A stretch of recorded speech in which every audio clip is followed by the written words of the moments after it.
Енді 149-шы бұйрықтың ең инновациялық бөлімі. 22 және 23 тармақтар. Динамикалық байқау ауруларды басқару бағдарламасы қысқартылып, АБІП шеңберінде жүзеге асырылады. АБІП нозологияны қамтиды. Артериялық гипертензия, екінші типті қант диабеті және созылмалы жүрек жеткіліксіздігі. Неліктен дәл осы үшеуі? Себебі бұлар Қазақстанда мүгедектік пен өлімнің негізгі себептері. 24 тармақ іріктеу өлшемшарттары. Әр нозология бойынша нақты МКБ кодтарымен жүрек функциясының шығару фракциясы негізге алынады. Олардың денсаулығын тиімді басқару мемлекеттік басымдық.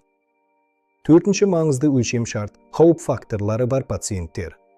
Бұл дене салмағының индексі 30-дан жоғары, темекі шегу, ішімдікке салыну, ауыр тұқым қуалаушылық немесе қысым мен қанттың жоғары деңгейі. 26-шы тармақ кім тіркейді? Мейіргер ісінің маманы. МАЖ-ға деректерді енгізу арқылы. Р-73, Е-78.5 және Е-66 кодтары бойынша. 27-ші тармақ кім үйлестіреді? МСАГ ұйымының дәрігері. Ол учаскенің АБІП үйлестірушісі. Жауапкершілік сізде. 28-ші тармақ әр қабылдау кезінде дәрігер немесе мейіргер АБІП тіркелімін және пациенттің байқау картасын толтырады.